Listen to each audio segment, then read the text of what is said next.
Hello. तो आज हम नेट जेआरएफ दिसंबर 2024 के सेशन का जो एग्ज़ाम जनवरी में हुआ था 8 जनवरी 2025 के शिफ्ट 1 के पेपर की चर्चा करेंगे। यहाँ देख सकते हैं कि एग्ज़ाम डेट जो है 8 जनवरी 2025 के शिफ्ट 1 का है, जो आने वाले जून सेशन एग्ज़ाम के लिए बहुत ही इम्पोर्टेंट है। तो चलिए स्टार्ट करते हैं। देखते हैं फर्स्ट 5 क्वेश्चन जो है वो डीआई का है, इसको हम लोग छोड़कर चल रहे हैं, इसके लिए अलग से चर्चा करेंगे वीडियो में। बाकी जो यहाँ क्वेश्चन है उसको देखेंगे, लेकिन जिनसे भी डीआई बन जाता है वो प्रैक्टिस ज़रूर करके जाए, नहीं तो ये बहुत टाइम टेकन हो जाता है। क्वेश्चन नंबर 6 है कि एमओई की आईसीटी पहल के अधीन निम्न में से कौन कौन अंतः स्थापित प्रणाली प्रत्यक्ष अनुभव यानी कि हैंड्स ऑन एक्सपीरियंस प्रदान करते हैं। तो ये जो है इसमें देखना है, पहला है शोध गंगा, दूसरा है FOSSE, तीसरा है वर्चुअल लैबोरेटरीज यानी आभासी प्रयोगशालाएं, और चौथा है ई यंत्र। इनमें से बताना है कि कौन कौन जो है वो हैंड्स ऑन एक्सपीरियंस प्रदान करता है। तो देखिए इसमें जो है ऑप्शन नंबर ए शोध गंगा जो है वो नहीं होता है, तो पहला ऑप्शन यहीं पे छट जाएगा ए में जो है। बाकी दो जो बचा 2 नंबर में है FOSSE, तो ये जो है हैंड्स ऑन एक्सपीरियंस प्रदान करता है, बिल्कुल सही है। फिर उसके बाद सी नंबर में है वर्चुअल लैबोरेटरीज, ये भी सही होगा। और डी नंबर में है ई यंत्र यानी इलेक्ट्रॉनिक यंत्र। ये तीनों जो है ये आईसीटी इनिशिएटिव के तहत हैंड्स ऑन एक्सपीरियंस प्रदान करता है। तो इस हिसाब से हमारा कौन ऑप्शन सही हुआ, BCD। देखेंगे नेक्स्ट स्लाइड में कि किस ऑप्शन में BCD दिया हुआ है।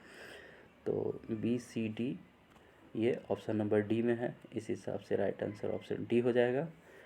एमओई की आईसीटी पहल के अधीन FOSSE आवासीय प्रयोगशालाएं और ई यंत्र अंतः स्थापित प्रणाली प्रत्यक्ष अनुभव यानी हैंड्स ऑन एक्सपीरियंस प्रदान करते हैं। वही शोध गंगा एवं शोध प्रबंधों का डिजिटल भंडार है जो प्रत्यक्ष अनुभव नहीं प्रदान करता है। अगला क्वेश्चन है जिसमें लिस्ट 1 को लिस्ट 2 से मैच करना है। इसमें है शिक्षक लर्नर यानी शिक्षार्थी, लर्निंग मटेरियल यानी अधिगम सामग्री, और चौथा है अनुदेशन सुविधा यानी इंस्ट्रक्शनल फैसिलिटीज़, और एक तरफ है ज्ञान का स्रोत, ज्ञानोपार्जन में सहायता करना। फिर उसके बाद है ज्ञान निर्माता। तो देखेंगे इसमें क्या होगा हमारा राइट आंसर। तो सबसे पहले टीचर को आप पकड़ सकते हैं। टीचर क्या होता है, वो हमें किसी भी ज्ञान को प्राप्त करने में सहायता करते हैं। तो ऑप्शन नंबर ए कहाँ पे हो जाएगा, ए का 2 हो जाएगा। फिर लर्नर जो है वो क्या होते हैं, वो ज्ञान के, एक मिनट, हाँ, शिक्षक जो है वो ज्ञानोपार्जन में सहायता करते हैं, और शिक्षार्थी यानी लर्नर जो है वो ज्ञानोपार्जन को सुसाध्य बनाने का काम करते हैं। लर्नर जो है वो ज्ञानोपार्जन को सुसाध्य बनाने का काम करते हैं। तो यहाँ पे बी का जो है, एक मिनट सॉरी, चलिए इसको हम फिर से देखते हैं रिपीट करके कि लिस्ट 1 का लिस्ट 2 से क्या होगा। एक तरफ है टीचर, लर्नर, लर्निंग मटेरियल और इंस्ट्रक्शन फैसिलिटी, तो एक तरफ है source of knowledge, assist in acquiring knowledge और मेकिंग नॉलेज एक्विजिशन एक्सेसिबल, और 4 में है नॉलेज क्रिएटर। तो पहला जो है टीचर वो क्या हो जाएगा, ये ज्ञान उपार्जन को सुसाध्य बनाता है, जो कि ऑप्शन नंबर 3 में है। और उसके बाद लर्नर आते हैं, शिक्षार्थी, वो क्या होता है, तो वो ज्ञानोपार्जन में सहायता करते हैं लर्नर। तो बी का क्या हो जाएगा, ज्ञान निर्माता होते हैं।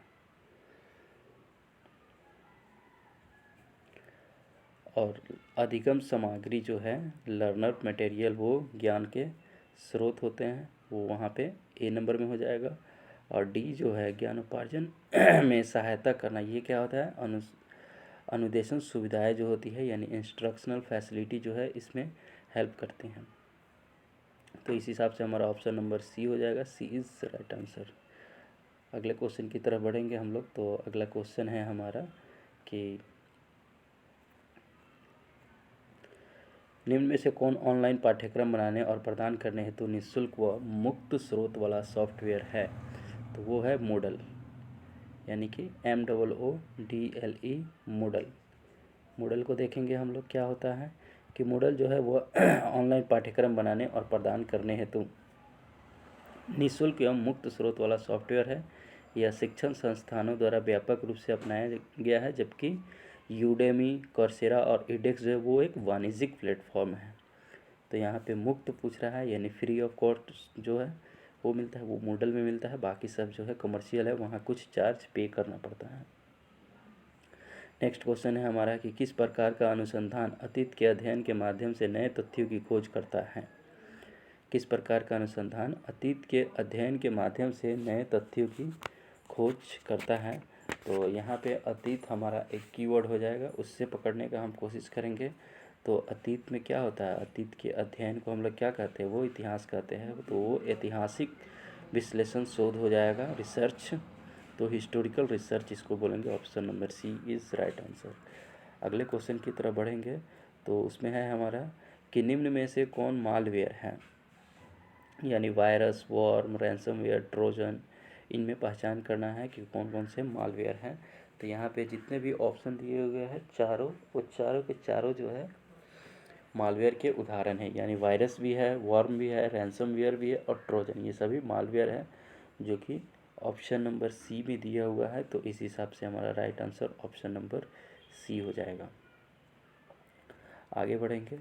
अगला क्वेश्चन है कि कक्षा में शिक्षक को निम्नलिखित में से किन पर ध्यान केंद्रित करना चाहिए। वन वे कम्युनिकेशन, एक तरफा संवाद पे, अंतर सांस्कृतिक सौहार्द पे, intercultural harmony, feedback from student, विद्यार्थियों की प्रतिपुष्टि पे, सुनम्य वातावरण का निर्माण करना और परामर्श देने से परहेज करना।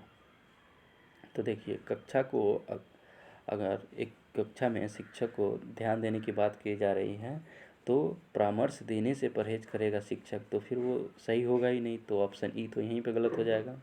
फिर यहाँ पे बचा हमारा एक तरफा संवाद। एक तरफा संवाद नहीं हो सकता है, उससे भेदभाव हो जाएगा, बायसनेस हो जाएगा। और इंटर कल्चर हार्मोनी जो है ये होना चाहिए, बिल्कुल सही है। विद्यार्थियों से फीडबैक लिया जाना चाहिए, ये भी सही है। और एक कंड्यूसिव इन्वायरमेंट का निर्माण होना चाहिए, ये भी सही है। तो इस हिसाब से हमारा बी सी डी सही होगा, जो कि देखेंगे किस ऑप्शन में दिया हुआ है बी सी डी। तो चलिए देखते हैं, ऑप्शन नंबर बी में जो है बी सी डी दिया हुआ है। तो इस हिसाब से right answer is option number B. Next question में चलेंगे हम लोग। तो वो है कि अंतर विषय अनुसंधान का प्रमुख लक्ष्य क्या है, यानी इंटरडिसिप्लिनरी रिसर्च का मेन एम क्या है। तो ऑप्शन पढ़ते हैं। पहला दे रहा है कि अनुसंधान के विषय क्षेत्र में किसी के विषय पर बल देने को कम करना, नहीं। अनुसंधान पद्धति में एक नई रुझान की रचना करना, ये भी नहीं। तीसरा दे रहा है कि अनुसंधान के प्रति एक समग्रतापूर्ण उपागम को सामने लाना, तो ये बिल्कुल सही है। इस हिसाब से right answer is option number C. यानी कह रहा है कि अंतर विषयक अनुसंधान का प्रमुख लक्ष्य अनुसंधान के प्रति एक समग्रतापूर्ण उपागम को सामने लाना है। यह जटिल समस्याओं को बेहतर ढंग से समझने और समाधान निकालने में सहायक होता है। इससे शोध अधिक व्यापक, रचनात्मक और व्यवहारिक बनता है, जो सामाजिक और वैश्विक समस्याओं पर केंद्रित होता है। अगला क्वेश्चन है मैथ का, इसको देख लीजिएगा, आप लोग सोल्व कर लीजिएगा क्वेश्चन बना करके। क्वेश्चन नंबर 14 को देखेंगे। तो 14 दे रहा है कि परियोजना विधि प्रयोग करते समय निम्नलिखित चरणों के सही अनुक्रम की पहचान कीजिए। यानी कि प्रोजेक्ट मेथड में क्या क्या स्टेप होते हैं उसकी पहचान करना है। पहला दे रहा है अध्ययन की योजना बनाना, विषय का अभिज्ञान करना, विश्लेषण करना, आंकड़े जुटाना और मूल्यांकन करना। तो इसमें जो है सबसे पहले क्या होगा, वो होगा विषय का अभिज्ञान करना। हमें आइडेंटिफाई द टॉपिक करना होगा, कि टॉपिक को पहचानना होगा, सबसे पहले हमारा काम हो जाएगा। तो वो 1 नंबर में हो जाएगा। इस हिसाब से एक ही ऑप्शन से हम पकड़ सकते हैं कि option number C is right answer. लेकिन चलिए देख लेते हैं क्या क्या होगा। पहले जो है आइडेंटिफाई द टॉपिक होगा, विषय का अभिज्ञान करना होगा। फिर उसके बाद अध्ययन की योजना बनाना होगा, यानी प्लानिंग द स्टडीज़ करना होगा 2 नंबर पे। उसके बाद जो है उसके लिए हमको क्या करना होगा, डाटा कलेक्ट करना होगा, आंकड़े जुटाने होगा, ठीक। और लास्ट में जो है वो आंकड़े जुटाने के बाद विश्लेषण करेंगे। हम लोग क्या करेंगे, उस आंकड़े जो जुटाएंगे उसका विश्लेषण करेंगे, और विश्लेषण करने के तत्पश्चात क्या करेंगे, मूल्यांकन करेंगे, जो कि लास्ट में होगा। तो इस हिसाब से हमारा option number C is right answer. Next question पे चलेंगे। तो अंतर्राष्ट्रीय सौर संधि की परिकल्पना निम्न में से किसके हाशिए पर की गई थी। ठीक है ना। तो इंटरनेशनल सोलर अलायंस का ट्रीटी का यहाँ बात हो रहा है, तो वो जो है इसको याद कर लीजिएगा कि COP21 कॉन्फ्रेंस ऑफ पार्टीज़ जो होता है COP21 में ये किया गया था। और ये आप लोग कमेंट करके बताइएगा कि इसके लिए ISA यानी कि इंटरनेशनल सोलर अलायंस जो है भारत और फ्रांस ने मिलकर के इसकी शुरुआत किया था, तो इसका हेड क्वार्टर कहाँ पे है, मुख्यालय कहाँ अवस्थित है, और इसका एक मिशन होता है और एक विजन होता है। ये दोनों नेट के एग्ज़ाम में पूछा हुआ क्वेश्चन है प्रीवियस ईयर, उसको आप लोग याद कर लीजिएगा। अगला क्वेश्चन है कि निम्नलिखित में से क्या किसी सामूहिक संवाद के प्रभावी होने के लिए अनिवार्य है, यानी कि इग्नोरिंग फीडबैक को हम इग्नोर करेंगे तो वो हमारा प्रभावी हो जाएगा संवाद, बिल्कुल नहीं।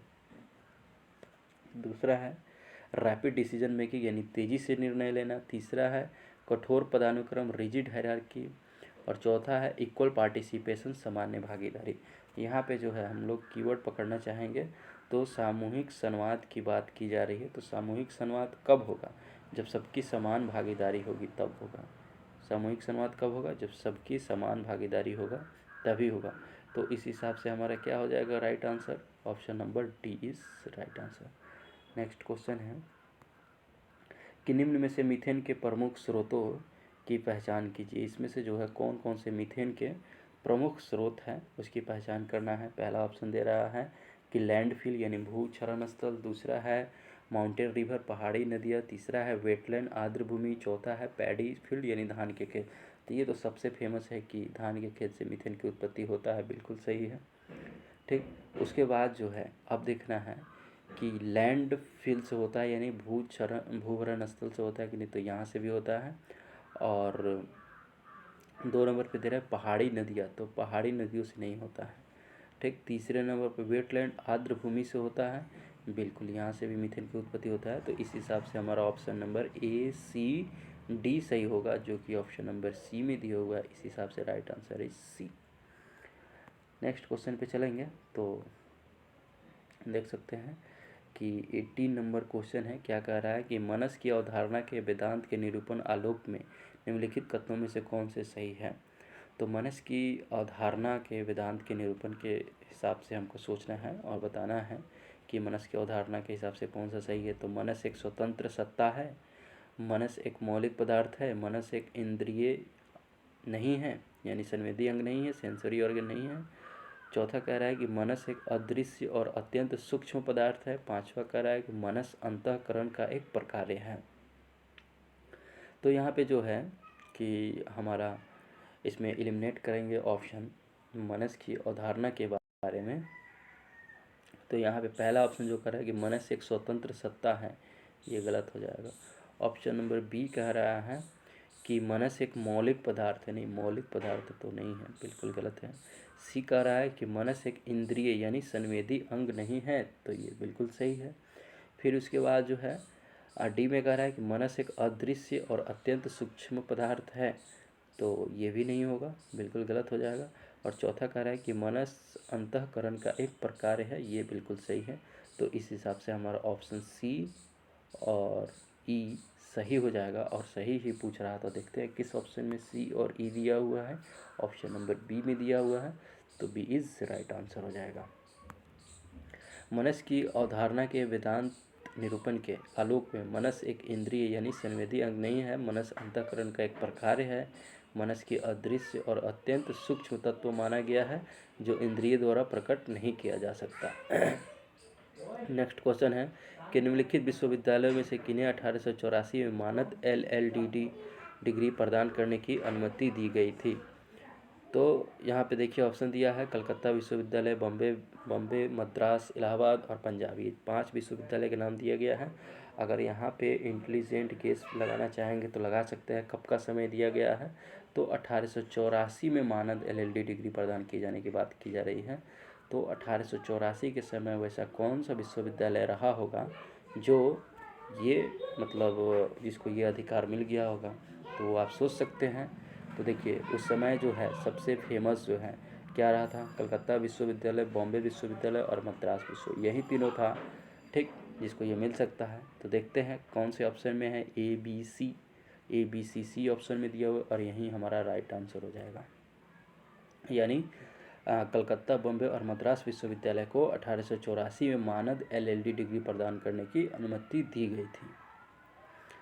अगला है हमारा कि एक क्रम दिया हुआ है और इसका 10वां अक्षर पूछ रहा है क्या होगा, तो इसको देख सकते हैं। इसको बना लीजिएगा, बी के बाद बी, सी, डी, एफ, आई, और इसको कितना का गैप बढ़ते जा रहा है वो फिर उतना ऐड करेंगे तो भी के बाद क्या होगा वो आ जाएगा, उसको आप देख सकते हैं। वो बना लीजिएगा, काफ़ी ईजी होता है। अगले क्वेश्चन की तरफ बढ़ेंगे हम लोग। तो अगला क्वेश्चन है कि संचार के संबोध फिटक प्रकार्य का उपयोग निम्न के लिए किया जाता है। किस चीज़ के लिए किया जाता है फिटक प्रकार्य का उपयोग, तो वो देख सकते हैं। पहला ऑप्शन कह रहा है कि संवाद का मार्ग चैनल खोलने के लिए, दूसरा है संवाद के सौंदर्य बोधक मूल्य के लिए, तीसरा है तथ्यगत सूचना पहुंचाने के लिए, चौथा है आदेश देने के लिए, पांचवा है हेलो की तरह वार्तालाप आरंभ करने के लिए। तो देखिए इसमें जो है कि फैटिक फंक्शन ऑफ कम्युनिकेशन, तो ये पहला कह रहा है कि संवाद का मार्ग यानी चैनल खोलने के लिए, बिल्कुल सही। दूसरा कह रहा है कि संवाद के सौंदर्य बोधक मूल्य के लिए, तो ये गलत हो जाएगा। तीसरा कह रहा है तथ्यगत सूचना पहुंचाने, ये भी गलत हो जाएगा। और चौथा कह रहा है कि आदेश देने के लिए, ये भी गलत। पांचवा जो है हेलो की तरफ वार्तालाप आरंभ करने के लिए, ये सही है, ई। तो इस हिसाब से हमारा राइट आंसर ए और ई होगा। जो देखते हैं किस ऑप्शन में दिया हुआ है, ऑप्शन नंबर ए में दिया हुआ है, तो ए और ई इज राइट आंसर। देखिए संचार के संबोध यानी फटिक प्रकार का उपयोग संवाद का मार्ग यानी चैनल खोलने के लिए तथा हेलो की तरह वार्तालाप शुरू करने के लिए किया जाता है। इसका मुख्य उद्देश्य सूचना देना नहीं बल्कि संचार को बनाए रखना होता है। क्वेश्चन नंबर 22 की तरफ चलेंगे हम लोग। तो 22 नंबर क्वेश्चन है कि एक खगोलीय पिंड होता है जो सूर्य के चारों ओर कक्षा में सौरमंडल के भीतर रहता है और उसके पास कठोर पिंड के बलों से पार पाने के लिए अपने स्वगुरुत्व हेतु पर्याप्त द्रव्यमान होता है ताकि वह एक द्रव स्थैतिक रूप में रहे। यह किस प्रकार की परिभाषा है? देखिए ये एक तरह का परिभाषा दिया गया है, ठीक, और बताना है कि ये किस प्रकार का परिभाषा है। एक बार और पढ़ देते हैं कि एक ग्रह एक खगोलीय पिंड होता है जो सूर्य के चारों ओर कक्ष में सौरमंडल के भीतर रहता है और उसके पास कठोर पिंड के बलों से पार पाने के लिए अपने स्वगुरुत्व हेतु पर्याप्त द्रव्यमान होता है ताकि वह एक द्रव स्थैतिक रूप में रहे। तो ये क्या कर रहा है, यह एक टाइप का सिद्धांत को हमको दर्शा रहा है, यानी थ्योरी को डिनोट कर रहा है। तो ये सैद्धांतिक परिभाषा हो जाएगी जो कि ऑप्शन नंबर डी में दिया हुआ है। तो डी इज राइट आंसर, यानी सैद्धांतिक परिभाषा होगा। अगला क्वेश्चन की तरफ चलेंगे हम लोग। अगला क्वेश्चन है कि जैन ज्ञान मीमांसा के आलोक में मति ज्ञान किस विशेष क्रम में उत्पन्न होता है? तो मति ज्ञान जो है किस विशेष क्रम में उत्पन्न होता है उसकी पहचान करना है। चलिए देखते हैं। पहला जो है हमारा क्या दे रहा है, पहला है धारणा, दूसरा है ईहा, तीसरा है अवग्रह और चौथा है अपाय। तो जैन ज्ञान मीमांसा के हिसाब से मति ज्ञान का जो एक सही क्रम होता है वो क्रम है, सबसे पहले उसमें क्या होता है, अवग्रह होता है। सबसे पहले क्या हो जाएगा, अवग्रह हो जाएगा। उसके बाद जो है ईहा होता है, ईहा कहाँ दिया हुआ है, यहाँ दिया हुआ है। उसके बाद जो है अपाय होगा, अपाय, और सबसे लास्ट में क्या आता है, धारणा आता है। यानी कि हमारा ऑप्शन का सीक्वेंस हो जाएगा CBDA, CBDA। तो चलिए देखते हैं किस ऑप्शन में CBDA दिया हुआ है। तो CBDA जो है ऑप्शन नंबर डी में दिया हुआ है। इस हिसाब से right answer is option number D हो जाएगा। जैन ज्ञान मीमांसा के अनुसार मति ज्ञान 4 वर्णों में उत्पन्न होता है, यानी अवग्रह, ईहा, अपाय, धारणा। अवग्रह में वस्तु का प्रारंभिक बोध होता है, ईहा में उसका विश्लेषण होता है, अपाय में विकल्पों से भ्रम हटाया जाता है और धारणा में निश्चित ज्ञान प्राप्त होता है। यह क्रम ज्ञान की स्पष्टता की ओर बढ़ता है। नेक्स्ट क्वेश्चन है हमारा कि अनुदैर्ध्य अनुसंधान अध्ययनों के संदर्भ में निम्नलिखित में कौन से कथन गलत हैं? यहाँ बहुत ध्यान से पढ़िएगा, यहाँ कथन जो है गलत पूछा जा रहा है, ठीक। अनुदैर्ध्य अनुसंधान के अध्ययन के संदर्भ में पूछा जाएगा और गलत की पहचान करने, ना कि जो सही होगा उसी को मार देंगे पहले, ये छूट जाता है एग्ज़ाम के प्रेशर में। चलिए पहला ऑप्शन पढ़ते हैं कि अध्ययन समष्टि से नियमित अंतराल पर कई बार मिला जाता है। तो ये तो बिल्कुल सही है कि अध्ययन समष्टि से नियमित अंतराल पर कई बार मिला जाता है, बिल्कुल सही। उसके बाद जो है ऑप्शन नंबर बी जो है वो कह रहा है कि एक बार से अधिक बार मिलने की आवश्यकता नहीं है, ऐसा नहीं है, एक बार से अधिक बार मिलने की आवश्यकता है। ऑप्शन सी जो कह रहा है वो अंतराल एक सप्ताह जितने छोटे भी हो सकते हैं या एक वर्ष में भी अधिक लंबे हो सकते हैं। तो ये सी ऑप्शन क्या हो जाएगा हमारा, एक वर्ष से अधिक भी अंतराल हो सकता है, तो ये बिल्कुल सही है। ऑप्शन नंबर डी जो है वो कह रहा है कि अंतराल एक वर्ष से अधिक, एक मिनट, अंतराल जो है एक वर्ष से अधिक लंबे होने चाहिए। तो ये जो है option number D, interval must be longer than a year, तो यहाँ पे डी जो है गलत हो जाएगा। ऑप्शन ई जो है वो क्या कर रहा है कि अंतराल नियत नहीं है, इसलिए उनकी लंबाई अलग अलग अध्ययनों में अलग अलग हो सकती है। तो ये बिल्कुल सही है ऑप्शन नंबर ई, और यहाँ पे डी गलत हो जाएगा। तो गलत क्या हो गया हमारा, ऑप्शन नंबर बी और डी दो जो है वो गलत हो गया। उसको देखेंगे कि बी और डी कहाँ दिया हुआ है, वो ऑप्शन नंबर सी में दिया हुआ है। इस हिसाब से right answer is option C. अगला क्वेश्चन है कि एक तरफ न्यूक्लियर आपदाएं हैं, न्यूक्लियर डिजास्टर, और वो कौन सा देश से संबंधित है उसकी पहचान करना है। चलिए देखते हैं। पहला है 3 माइल आइलैंड, दूसरा है चेरनोबिल आपदा, नाभी न्यूक्लियर रिएक्टर लीक हुआ था, बहुत तबाही मचा था, फिर है फुकुशियामा, और चौथा है विंड स्केल। इसमें अगर आपको ज़्यादा नहीं भी पता है तो दो चीज़ तो पता होगा ही कि चेरनोबिल घटना कहाँ की है और फुकुशियामा कहाँ की है। फुकुशियामा के नाम से भी आप अंदाज़ा लगा सकते हैं ये किस टाइप का नाम है, तो ये जापान से संबंधित है, जापानीज नेम है, ठीक। फिर एक चेरनोबिल जो है जो आजकल यूक्रेन में पड़ता है, वो उस समय की सोवियत यूनियन का बात था। तो ये कहाँ पे हो जाएगा, ऑप्शन नंबर 3 में हो जाएगा। तो इसी दो ऑप्शन से हमारा ऑप्शन एलिमिनेट हो जाएगा, बी का 3 सी का 2, बी का 3 सी का 2, बी का 3 सी का 2 ऑप्शन नंबर डी में है। इस हिसाब से right answer is option number D. चलिए देखते हैं। 3 माइल आइलैंड जो है वो यूएसए की नाभिकीय आपदाएं हैं। ये नाभिकीय आपदा 3 माइल आइलैंड के नाम से वो यूएसए में घटित हुआ था। चेरनोबिल नाभिकीय आपदा सोवियत संघ में हुआ था। फुकुशियामा नाभिकीय आपदा जापान में हुआ था। विंड स्केल नाभिकीय आपदा जो है यूके में हुआ था। नेक्स्ट क्वेश्चन है कि बर्लो के एसएमसीआर मॉडल में सी किसका प्रतिनिधित्व करता है। तो बर्लो के एसएमसीआर मॉडल में जो है सी वो चैनल को रिप्रेजेंट करता है, चैनल को दर्शाता है। बर्लो का एसएमसीआर कम्युनिकेशन का क्वेश्चन है, तो ये इसका right answer option number A हो जाएगा। बर्लो एसएमसीआर मॉडल में सी प्रतिनिधित्व चैनल को करता है। यह वह माध्यम होता है जिसके द्वारा संदेश स्रोत से प्राप्तकर्ता तक पहुंचता है। चैनल में हमारे इंद्रिय जैसे सुनना, देखना, छूना आदि शामिल होते हैं। यह प्रभावी संचार में अहम भूमिका निभाता है। अगला क्वेश्चन है कि निम्नलिखित में से क्या एक सामाजिक मनोवैज्ञानिक बाधा नहीं है। अनुमान, परिवर्तन के प्रति प्रतिरोध, समय, अमूर्तन। तो यहाँ देख सकते हैं कि अनुमान लगाना, एजम्पशन बनाना, यह एक प्रकार का सामाजिक मनोवैज्ञानिक बाधा है, बिल्कुल है, क्योंकि इसका प्रभाव पड़ता है, ठीक। फिर उसके बाद जो है दूसरा है परिवर्तन के प्रति प्रतिरोध का सामना करना पड़ता है, बिल्कुल सही। तीसरा है समय, और चौथा है अमूर्तन। अमूर्तन भी है सामाजिक मनोवैज्ञानिक कारण, लेकिन समय जो है वो किसी प्रकार का सामाजिक मनोवैज्ञानिक कारण नहीं है, इस हिसाब से इसमें नहीं पूछ रहा है। तो right answer is option number सी।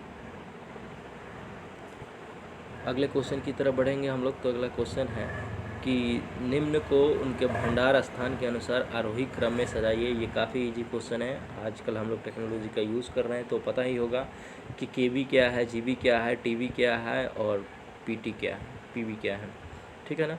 तो ये एक हमें क्या है, मेमोरी का भंडारण करने का है। तो सबसे छोटा इसमें क्या सजाना है, सबसे छोटा आरोही क्रम में असेंडिंग ऑर्डर में सजाना है। तो सबसे छोटा यहाँ पे क्या हो जाएगा, केबी हो जाएगा। उसके बाद हमारा जीबी हो जाएगा। जीबी के बाद क्या आ जाएगा, टीबी आ जाएगा, टेराबाइट, और टेराबाइट से भी ऊपर क्या होता है, पेटाबाइट होता है। तो इस हिसाब से DBCA हमारा ऑप्शन नंबर ए इस राइट आंसर हो जाएगा, ऑप्शन नंबर ए में दिया हुआ है। आगे बढ़ेंगे। अगला है कि consider the following statement in the opposite category. ये फैलेसिस का क्वेश्चन है। इसके लिए जो है एक फ्रेम बनता है, क्या A E आई ओ। यहाँ पे ए जो है वो सभी ऑल होते हैं, ई जो है नो को डिनोट करता है, ठीक। आई जो है सम को डिनोट करता है, और ओ जो है वह सम नॉट को डिनोट करता है। फिर इन दोनों में एक दूसरे में कंट्राडिक्टरी होता है, सब कंट्रारी होता है, ऊपर में कंट्रारी, सब कंट्रारी, सब अल्टर्न, और कॉर्नर वाला सब कंट्राडिक्टरी हो जाते हैं। ऐसे ऐसे दोनों कंट्राडिक्टरी हो जाएंगे। तो चलिए देखते हैं। पहला कह रहा है कि इसमें कथन में कौन से दो कथन विरोधाभासी है एक दूसरे के, उसकी पहचान करना है। पहला कथन कह रहा है कि यदि ए सत्य है तो ई असत्य होगा। अगर ऑल जो है, जैसे मान लेते हैं कि ऑल कैट्स आर डॉग, ये अगर सत्य है तो क्या नो डॉग्स और कैट ये होगा, असत्य हो जाएगा, बिल्कुल। तो ये क्या हो जाएगा, हमारा कथन तो सही लग रहा है। फिर आगे देखते हैं। बी नंबर में कह रहा है कि यदि ई असत्य है तो वो ओ जो है अनिर्धारित होगा। ई क्या कह रहा है, ई में नो हो जाएगा, यानी नो कैट्स और डॉग। तो ओ जो है, जब नो कैट्स और डॉग है तो क्या आपको लगता है कि सम कैट्स और डॉग हो सकता है? इसको नहीं डिसाइड किया जा सकता, ये अनिर्धारित है, इसका अभी कोई डिसीजन नहीं किया जाता। बल्कि यहाँ तो सत्य कह रहा है, तो यहाँ हमारा ऑप्शन ए और बी ये इस बात को दर्शाता है, ये एक दूसरे को विरोधाभासी कंट्राडिक्टरी पर यहाँ पे देता है। एक कथन दूसरे कथन के उलट है, यानी विरोधाभास प्रकट कर रहा है। यही हमारा राइट आंसर होगा। देखेंगे ए और बी कहाँ दिया हुआ है, किस ऑप्शन में है। तो चलिए देखते हैं, ऑप्शन नंबर ए में दिया हुआ है, तो ए इज राइट आंसर। अगला क्वेश्चन है कि निम्नलिखित मुक्त विश्वविद्यालय के सही कालक्रम को पहचाने। क्रोनोलॉजी में सजाना है। कर्नाटक स्टेट यूनिवर्सिटी, भोज ओपन यूनिवर्सिटी, राजीव टंडन मुक्त विश्वविद्यालय, नेताजी सुभाष मुक्त विश्वविद्यालय, नालंदा मुक्त विश्वविद्यालय।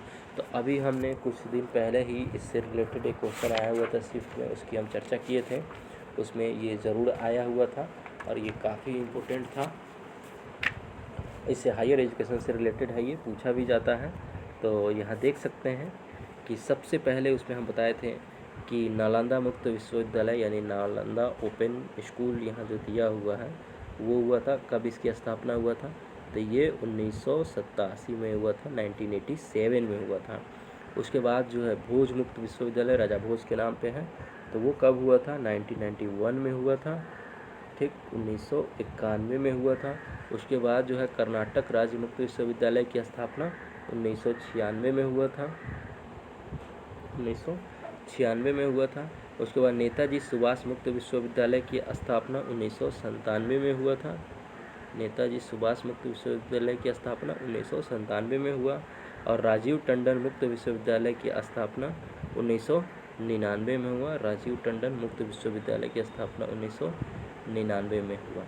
तो इस हिसाब से देख सकते हैं क्या हमारा सीक्वेंस बनेगा। पहले आएगा ई, उसके बाद क्या आएगा B, E B A, E B ए, इतना ही से हम लोग पकड़ सकते हैं।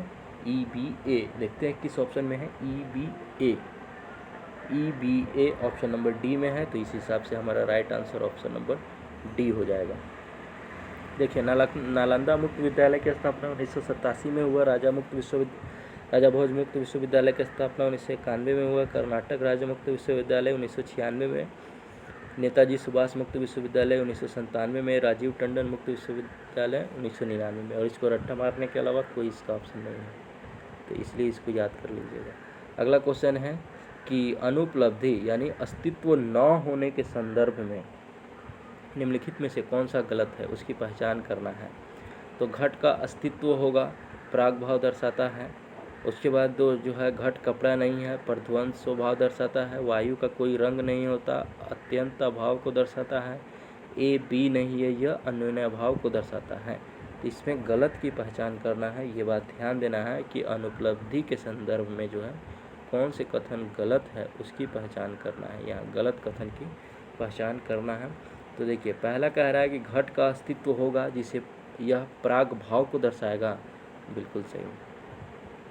दूसरा कह रहा है कि घट कपड़ा नहीं है, यह प्रध्वंस भाव को दर्शाता है, तो ये गलत है। इस संदर्भ में क्या हो जाएगा, ये गलत हो जाएगा। ऑप्शन सी जो है वो कह रहा है वायु का कोई रंग नहीं होता, अत्यंत भाव को दर्शाता है, बिल्कुल सही। ऑप्शन डी कह रहा है कि ए बी नहीं है, अन्योन्य भाव को दर्शाता है, ये भी सही। गलत की ही पहचान करना है, तो हमारा आंसर क्या हो जाएगा, ऑप्शन नंबर बी ये हमारा आंसर हो जाएगा। ठीक, आगे बढ़ेंगे। अगला क्वेश्चन है कि फल्स यानी साहित्य समीक्षा के बारे में कौन सा कथन असत्य है। ये काफ़ी इंपॉर्टेंट है। लिटरेचर रिव्यू जो है, अगर आप नेट JRF क्वालिफाई कर लेते हैं उसके बाद PhD करने जाइएगा तो वहीं से इसकी शुरुआत हो जाएगी। आप प्रपोजल जब बनाइएगा, रिसर्च प्रपोजल, वहीं से लिटरेचर रिव्यू आपको देना पड़ेगा।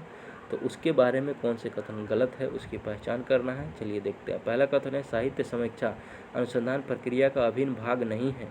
ये तो भाई यहीं पकड़ा में आ गया। अभी हम बोले कि ये रिसर्च का मोस्ट इम्पोर्टेंट पार्ट है। जितना आपका लिटरेचर रिव्यू सही रहेगा उतना ही ज़्यादा चांस है रिसर्च प्रपोजल एक्सेप्ट होने का। तो ये गलत हो जाएगा, गलत ही कह रहा है, तो आंसर हमारा ए हो जाएगा। लेकिन आगे पढ़ देते हैं। बी कह रहा है कि साहित्य समीक्षा में काफ़ी समय लगता है और निराशा या कब होती है लेकिन बहुत लाभप्रद भी होती है। बिल्कुल सही। यह आपके रुचि के क्षेत्र में उपलब्ध ज्ञान के भंडार से परिचित होने में आपको सहायता करती है। बिल्कुल सही। यह अध्ययन की सैद्धांतिक पृष्ठभूमि प्रदान करती है। बिल्कुल सही। तो यहाँ गलत कथन पूछा जा रहा था, जो कि ए है, वही आंसर हो जाएगा। अगला क्वेश्चन देखेंगे हम लोग। तो अगला क्वेश्चन मैथ का है, इसको बना लीजिएगा आप लोग। क्वेश्चन नंबर 34 देखेंगे। तो ये कह रहा है कि 10वीं पंचवर्षीय योजना ने किसके महत्व को स्वीकार किया था। इसको याद कर लीजिए, इसमें कुछ समझने वाला है नहीं कि 10वीं पंचवर्षीय योजना जो है वह किसको स्वीकार किया था।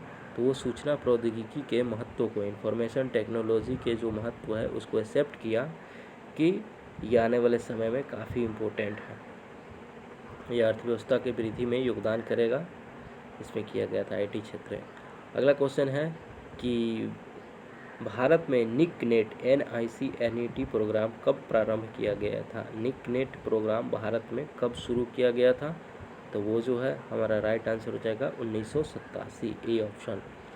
निकनेट जो है यह एक तरह का प्रोग्राम है। यह कब शुरू किया गया था, 1987 में, राष्ट्रीय सूचना विज्ञान केंद्र के तहत। तो इसको याद कीजिएगा, 1987 में। देखिए यहाँ कुछ भारत में इंडोनेट नेटवर्क की शुरुआत 1986 में हुआ, ईरनेट की शुरुआत 86 में हुआ, निकनेट के 87 में हुआ, विक्रम की शुरुआत 91 में हुआ, बिट्स नेट की शुरुआत 86 से 87 में हुआ, सरनेट की शुरुआत 89 में हुआ। क्वेश्चन नंबर 36 की तरफ हम चलेंगे। तो वो क्वेश्चन है हमारा कि निम्न में से SO2 के पर्यावरण पर होने वाले प्रमुख प्रतिकूल प्रभावों की पहचान कीजिए। तो SO2 काफ़ी फेमस है, किसके लिए, तो वो अम्लीय वर्षा के लिए। तो ये तो इसका प्रभाव होगा ही होगा, ए का। इस हिसाब से हमारा ऑप्शन 2 ऑप्शन कट जाएगा, बी नहीं होगा, सी नहीं होगा। अब देखेंगे, या तो ए होगा नहीं तो डी होगा। बी कह रहा है कि ग्लोबल वार्मिंग होगा। SO2 के तहत क्या लगता है कि SO2 के तहत ग्लोबल वार्मिंग ही होगा। तो नहीं, ग्लोबल वार्मिंग जो है कार्बन डाइऑक्साइड इसमें ज़्यादा योगदान देता है, तो ये नहीं होगा। बाकी हम डी की चेक करेंगे। यह श्वसन विकारों की एक घटना है, रेस्पिरेटरी डिसऑर्डर को उत्पन्न करता है, तो ये बिल्कुल सही है। इस हिसाब से हमारा ए और डी सही होगा, जो कि ऑप्शन नंबर डी में दिया हुआ है। तो answer is option number D. चलिए आगे देखते हैं। ये एक क्रम है रीजनिंग का, इसको निकाल लीजिएगा, बन जाएगा। क्वेश्चन नंबर 38 है कि कक्षा में विद्यार्थियों की संलग्नता को बढ़ावा देने के लिए निम्नलिखित में से क्या सही है। शिक्षक के पर्यवेक्षण में वृद्धि करना होगा।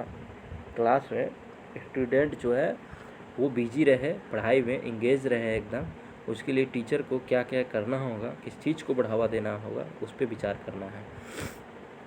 पहला कह रहा है कि शिक्षक के पर्यवेक्षण में वृद्धि, दूसरा है कक्षा की अपेक्षाकृत अल्पावधि, तीसरा है इसके आगे क्या किया जाए इसके बारे में अनवरत संकेत देना, चौथा है स्पष्ट रूप से परिभाषित चरणों के साथ क्रियाकलाप करना। तो यहाँ पे जो है हमारा, अगर आप स्कूलिंग किए होइएगा तो आपको पता चल जाएगा, वहाँ से भी आप छांट सकते हैं कि पहला जो कह रहा है कि शिक्षक के पर्यवेक्षण में वृद्धि करना होगा, बिल्कुल सही है। दूसरा कह रहा है कक्षा की अपेक्षाकृत अल्पावधि यानी शॉर्ट क्लास करना होगा, नहीं, उससे कोई फर्क नहीं पड़ेगा। अगर क्लास में बच्चा इंगेज नहीं है, शॉर्ट क्लास भी है, तब भी वो उसमें वो बोर फीलिंग करेगा। ऑप्शन सी है इसके आगे क्या किया जाए इसके बारे में अनवरत संकेत देना। हाँ, ये बिल्कुल ज़रूरी है, क्योंकि इससे जो है कंटिन्यूअस हिंट उसको मिलते रहेगा, तो वो आगे के प्लानिंग में बिल्कुल इंगेज रहेगा। तो ऑप्शन सी सही हो जाएगा। ऑप्शन डी कह रहा है कि स्पष्ट रूप से परिभाषित चरणों के साथ क्रियाकलाप करना। हम क्या क्या एक्टिविटी करेंगे और उसका क्या स्टेप होगा, वो सब क्लियरली पता चले बच्चों को, तो वो ज़्यादा उसमें इन्वॉल्व होना शामिल करता है, ज़्यादा उसको मन लगता है। तो ऑप्शन डी भी सही हो जाएगा। इस हिसाब से option number ACT is right answer, जो कि किस में दिया हुआ है, ऑप्शन नंबर बी में दिया हुआ है ACD, तो बी इज़ राइट आंसर। अगला देखेंगे हम लोग। अगला क्वेश्चन है कि ए self regulated learner will have, एक स्वविनियमित शिक्षार्थी में क्या होना चाहिए। ठीक, 4 ऑप्शन दिया हुआ है, उस चारों ऑप्शन को पढ़ेंगे और वो सेल्फ रेगुलेटेड है एक लर्नर, तो उसमें क्या होना चाहिए उस पर देखना। एक चीज़ हम बताए हुए थे कि नहीं मालूम है तो जान लीजिए कि स्टडी के लिए जो है, पढ़ने के लिए जो 3 तरह का होता है। एक जो है पेडागोगी होता है, दूसरा जो है एंट्रागोगी होता है, और तीसरा जो है ह्यूटागोगी होता है। तो पेडागोगी में है जो बस रटन 2 का टेबल पढ़ लो भाई, 2 1 जा 2 2 2 जा 4 2 3 जैसे कि ये होता है, बस होता है, रट लेना है। एंट्रागोगी में जो है थोड़ा सा कुछ डिसिप्लिन फॉलो करना है, रूल रेगुलेशन, लेकिन उस हिसाब से अपना भी उसमें इन्वॉल्वमेंट करना है। और ह्यूटागोगी जो है ये पूरी तरह से सेल्फ कोऑर्डिनेट होता है। यहाँ पे कोई ना आपको टीचर होगा ना बताने वाला होगा, आपको खुद सोचना है, खुद समझना है, खुद सीखना है, तो ये होता है। इसके लिए ऑप्शन पढ़ेंगे कि उत्तम तकनीकी ज्ञान तथा ज्ञान तक पहुँच हेतु साधनों की उपलब्धता। ऑप्शन बी है उत्तम ध्यान, स्मृति और अनुचिंतन। तीसरा है भविष्य की समुचित योजनाएं और उन्हें लागू करना का कौशल। चौथा है कि स्वयं विषय कार्य के बारे में ज्ञान तथा सीखने की रणनीतियाँ। तो यहाँ सबसे बेस्ट ऑप्शन जो है ऑप्शन नंबर हमारा डी है, वो राइट आंसर हो जाएगा। एक सेल्फ रेगुलेटेड लर्नर के लिए स्वयं विषय कार्य के बारे में ज्ञान तथा सीखने की रणनीति बनाना होगा। अगला क्वेश्चन की तरफ चलेंगे हम लोग। वो मैच द फॉलोइंग दिया हुआ है, तो चलिए एक तरफ 2 ऑप्शन ही एक स्लाइड में दिख रहा है, देखते हैं। एक तरफ ईमेल है, वीडियो कॉन्फ्रेंसिंग है, फिर उसके बाद जो है डिस्कशन फोरम है और प्रोजेक्टर है। तो सबसे आसान जो है यहाँ पे प्रोजेक्टर है। प्रोजेक्टर क्या होता है, तो वो विजुअल रिप्रेजेंटेशन करता है, दृश्य प्रस्तुतियाँ करता है। और उधर वीडियो कॉन्फ्रेंसिंग जो दिया हुआ था वो कोविड-19 में काफ़ी फेमस रहा, आप लोग को पता होगा। वो क्या होता है, डिस्टेंस टीचिंग के लिए फ़ायदेमंद होता है। तो वीडियो कॉन्फ्रेंसिंग ऑप्शन बी में था, यानी बी का 4 और डी का 3, बी का 4 और डी का 3 इसी पे पकड़ लेंगे। चलिए देखते हैं, बी का 4 डी का 3 ऑप्शन नंबर बी में दिया हुआ है, बी का 4 डी का 3, तो option B is right answer हो जाएगा। देखिए ईमेल जो है यह एक औपचारिक लिखित संचार का उपकरण है। वीडियो कॉन्फ्रेंसिंग जो है वो डिस्टेंस एजुकेशन को बढ़ावा देता है। ऑप्शन सी जो है चर्चा मंच यानी डिस्कशन फोरम, ये प्रतिपुष्टि और विभिन्न परिप्रेक्ष्य को दर्शाता है। चौथा है प्रक्षेपक यानी प्रोजेक्टर, ये दृश्य प्रस्तुतियाँ करता है। अगला क्वेश्चन है कि छात्र कल्याण और संबंधित विषयों संबंधी UGC की समिति 1968 के अध्यक्ष कौन थे।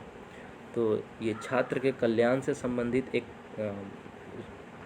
समिति बनाया गया था UGC द्वारा 1968 में। इसके अध्यक्ष जो है वह T सेन थे। Option number C is right answer. T Sen जो थे वो छात्र कल्याण और उससे संबंधित विषयों के लिए UGC द्वारा 1968 में एक समिति बनाया गया जिसके अध्यक्ष T सेन थे। आगे बढ़ेंगे हम लोग। अगला है एक मैथ का क्वेश्चन है, चक्रवृद्धि ब्याज का CI कंपाउंड इंटरेस्ट, इसको बना लीजिएगा आप लोग।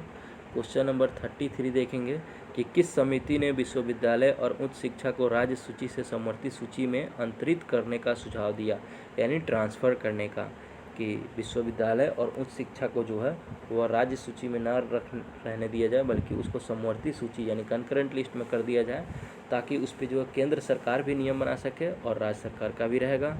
तो ये जो है हमारा राइट आंसर इसका हो जाएगा PN सप्रू कमेटी, जो कि ऑप्शन नंबर बी में दिया हुआ है। PN सप्रू कमेटी के हिसाब से एक सुझाव दिया गया था कि विश्वविद्यालय और उच्च शिक्षा को राज्य सूची से हटाकर समवर्ती सूची में शामिल किया जाए। देखिए क्वेश्चन नंबर 44 है कि विद्युतीय ट्रांसफार्मरों में निम्न में से कौन से विषैले रसायनों का प्रयोग किया जाता है। तो proxy acetyl nitrate, estrogen, perfluorooctane sulfonate, फिर है पॉलीक्लोरिनेटेड बाइफिनाइल। तो यहाँ पे जो है सबसे राइट आंसर इसका करेक्ट हो जाएगा डी नंबर ऑप्शन। ये पॉलीक्लोरिनेटेड बाइफिनाइल होता है किस में, तो वो इलेक्ट्रिक ट्रांसफार्मर में ये विषैले रसायन के रूप में प्रयोग किया जाता है। चलिए अगला क्वेश्चन है, इसको मिलान करना है, रिसर्च से संबंधित वर्ड है, उसका क्या मीनिंग होता है। पहला है ये देखिए, रिसर्च मेथोडोलॉजी का जो भी वर्ड होगा उसका इंग्लिश पढ़िएगा तो वो ज़्यादा आसान हो जाएगा, वहाँ से आप उसको पकड़ सकते हैं। कि सैम्पलिंग फ्रेम जो है, दूसरा में है सैम्पलिंग यूनिट, तीसरा में है सैम्पलिंग यूनिट और चौथा में है सैम्पल। तो सैम्पल को आप काफ़ी आसानी से पकड़ सकते हैं कि सैम्पल क्या होता है। और ये तो आप जब पीएचडी कीजिएगा तो वहाँ पूरा सैम्पल ही सैम्पल कलेक्ट करना पड़ेगा आपको। तो ये सैम्पल क्या होता है उसको देखेंगे। तो देखिए, ये जो है एक तरह का ऐसा एलिमेंट है जो पॉपुलेशन वगैरह के ये कंटेंट्स करता है, रखता है अपने पास। इसमें समष्टि यानी पॉपुलेशन के कुछ तत्व मौजूद होते हैं। तो डी का जो है ऑप्शन नंबर 3 हो जाएगा। और सी का जो है सैम्पलिंग में कुछ एरर आ जाता है जब वो उसका उचित रिप्रेजेंटेशन नहीं कर पाता है, तब की बात है। तो वो क्या हो जाएगा, सी का हमारा ऑप्शन नंबर ये 2 हो जाएगा। तो इसी पे पकड़ लेंगे, डी का 3, सी का 2। चलिए देखते हैं किस ऑप्शन में डी दिया हुआ है। डी का 3, सी का 2, ऑप्शन नंबर हमारा डी में दिया हुआ है। इस हिसाब से right answer is option number D हो जाएगा। इसको हम डिस्कशन को इसको एक बार पढ़ देते हैं ताकि ज़्यादा बेहतर क्लैरिटी आ जाएगा। देखिए इसमें जो है प्रतिचयन फ्रेम जो दे रहा है, जिसको हम लोग क्या कहते हैं पहले में कि सैम्पलिंग फ्रेम इसको बोलते हैं। ये होता है इसमें कि प्रतिदर्श तत्वों की चुनाव प्रक्रिया के किसी चरण पर अनुसंधानकर्ता को उपलब्ध उचित तरह से पहचाने गए समष्टि के तत्व होते हैं। फिर इसके बाद जो है वो क्या आता है, प्रतिदर्श यानी नमूना इकाई, यानी इसको बोलते हैं सैम्पलिंग यूनिट। यह प्रतिदर्श का एक एकल सदस्य होता है। फिर प्रतिचयन त्रुटि है यानी सैम्पलिंग एरर है। यह तब घटित होता है जब प्रतिदर्श समष्टि के लक्षणों का उचित प्रतिनिधित्व नहीं करता। और चौथा है प्रतिदर्श यानी सैंपल, इसमें समष्टि यानी पॉपुलेशन के कुछ तत्व मौजूद होते हैं। और उसके बाद है हमारा गद्यांश, तो इसको पढ़ लीजिएगा। इससे रिलेटेड 5 क्वेश्चन रहते हैं, ये पूरा अपने हाथों में रहता है। तो उम्मीद करते हैं कि ये आपको समझ में आया होगा। तो कैसा लगा वीडियो आप लोग कमेंट करके ज़रूर बताएं। और आने वाले जून एग्ज़ाम के लिए हमारे चैनल से जुड़े रहे। आपको काफ़ी यहाँ पे अच्छा कंटेंट मटेरियल मिलेगा। इसके लिए चैनल को लाइक, सब्सक्राइब, शेयर करना ना भूलें। और जो भी नेट जेआरएफ के स्टूडेंट है उस चैनल से ज़रूर जुड़ें। Thank you.